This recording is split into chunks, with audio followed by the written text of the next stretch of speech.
આજનો વિચાર. ક્રોધ. સિક્કાને બે બાજુ હોય, પરંતુ ક્રોધ એક એવા પ્રસંગને જન્મ આપે છે જેમાં નુકસાન સિવાય કંઈ જ નથી. ક્રોધ જે કરે એને, જેના પર કરે એને, બંનેને ફક્ત નુકસાન, લાભ કોઈને નહીં. ક્રોધ. સ્ટેશન બહાર ટેક્સી સ્ટેન્ડ પર 11 ટેક્સી માટે જગ્યા હતી.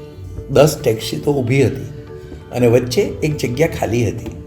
10 મિનિટ પછી રાજુએ એની ટેક્સી એ ખાલી જગ્યામાં પાર્ક કરી દીધી અને બીજાની જેમ પેસેન્જરની રાહ જોવા લાગ્યો. એની પાછળ એક ભલો ટેક્સીવાળો હતો, નામ વિનોદ, પણ બધા એને વિનુ કહેતા. એણે પૂછ્યું, તું અહીંનો નથી લાગતો? રાજુએ કહ્યું, હા, હું 25-30 કિલોમીટર દૂર ગામથી આવું છું. એક પેસેન્જરને અર્જન્ટ સ્ટેશને પહોંચવું હતું એટલે, બાકી આ એરિયામાં આવતો નથી. વિનુ કહે, હવે જે પેસેન્જર આવે એ લઈને તું નીકળી જજે, તું ભલે પછી આવ્યો. કારણ અહીં જ્યાં જગ્યા હોય ત્યાં અમે ટેક્સી લગાડીએ છીએ, પણ આ જગ્યા ખાલી રાખીએ છીએ. આ જગ્યા પર એક કિશોર ટેક્સી લગાડે છે. અમે જાણીએ છીએ આ ખોટું છે, પણ કિશોર ખૂબ ગુસ્સાવાળો અને ઝઘડાળુ છે.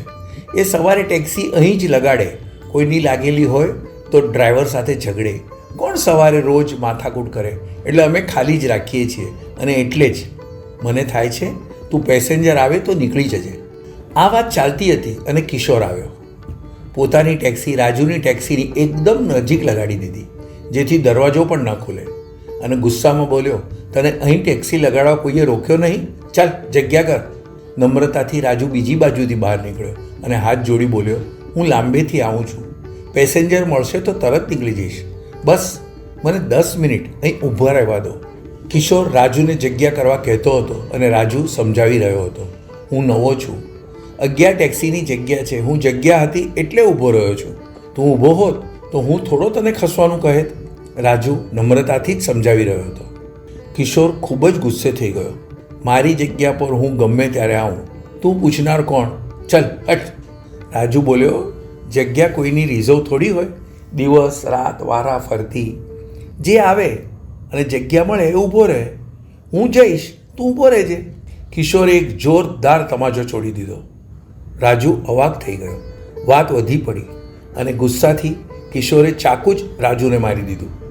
છેલ્લી 10-15 મિનિટથી ઝઘડાનો માહોલ જોઈ દૂર સિગ્નલ પર ઊભેલ પોલીસ એ જોઈ રહ્યો હતો અને દોડીને આવ્યો. એણે આવતા આવતા દૂરથી કિશોરને ચાકુ મારતા જોયો હતો. પોલીસ આવ્યા અને સૌથી પહેલાં પોલીસ ચોકીમાં અને હોસ્પિટલમાં એમ્બ્યુલન્સ માટે ફોન કર્યા. અને પછી કિશોરને કહે, દર 2 દિવસે તારી ઝઘડાની આદત, પોલીસ સ્ટેશનમાં આવતી ફરિયાદ, માફી માગી બહાર આવી જવું અને એનું એ જ કરવું, અને આજે તો હદ કરી, ચાકુ મારી દીધું. કિશોર હવે ગંભીર અને શાંત પડી ગયો. પોલીસ વેનમાં કિશોરને ચોકી રવાના કરી રાજુને એમ્બ્યુલન્સથી હોસ્પિટલ લઈ જવા એની સાથે ગયો. વધુ લોહી વહી જવાના કારણે રાજુ ન બચી શક્યો. કિશોરની મુશ્કેલી વધી ગઈ. બીજી બાજુ રાજુની પત્ની અને કુટુંબનાને ફોન કરેલ, એ બધા આવ્યા. પોસ્ટમોર્ટમ પછી રાજુનું કુટુંબ એને લઈ ગયું. તદ્દન સામાન્ય વાતે ખૂબ મોટું સ્વરૂપ ધારણ કરી લીધું. રાજુનું કુટુંબ વગર કારણે મુશ્કેલીમાં મુકાઈ ગયું. પોલીસે હવે કિશોરનું રેકોર્ડ અને વિગતો ભેગી કરી ચાર્જશીટ માટે તૈયારી કરવા માંડી. આ વિગત ભેગી કરતાં એક ખૂબ જ નવાઈ અને ચોંકાવનારી વાત ધ્યાનમાં આવી. એના ઘરની આસપાસ રહેતા પાડોશીઓનો જવાબ અને ટેક્સી સ્ટેન્ડ પર બાકીના ટેક્સીવાળાનો અભિપ્રાય કંઈક આવા હતા. 4 વર્ષ પહેલાં કિશોરના લગ્ન ન થયેલ એ પહેલાંની આ વાત છે. એ અલગ જ સ્વભાવનો હતો, બધાને મદદ કરતો, એના પાડોશીઓની પાસેથી ટેક્સીના મોટે ભાગે પૈસા ન લેતો, હસમુખ અને સામે ચડીને કામ કરી આપતો. ટેક્સી સ્ટેન્ડમાં 10 ટેક્સી હોય અને કોઈ આવે તો પેસેન્જર ન હોવા છતાં પોતે ટેક્સી લઈ નીકળી જતો અને કહેતો, ભગવાન છે, મને સારું ભાડું મળી જ જશે. આગળ તપાસ કરવી શરૂ કરી તો લગ્ન પછી પત્નીની રોજની કંકાસ કરવાની આદતે એને આવો કરી મૂક્યો.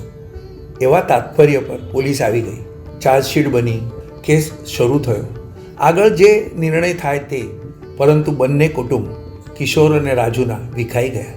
પોલીસે એક વાતની નોંધ લીધી કે કિશોરને થનાર સજાની એની પત્ની પર ખાસ અસર ન દેખાઈ, અને ત્યારે સિનિયર પોલીસ એમના સાથીઓ સાથે સાંજે વાત કરતા કહી રહ્યા હતા, કિશોર ગુનેગાર છે, પણ એક વાત ચોક્કસ, પત્નીનો સાથ મળે પછી સારી પત્ની મળે, પ્રેમાળ અને સમજદાર હોય તો સારો સંસાર. બાકી જો કંકાસ કરનાર અસંતોષી પાત્ર મળ્યું તો આવું કંઈ પણ થઈ જાય.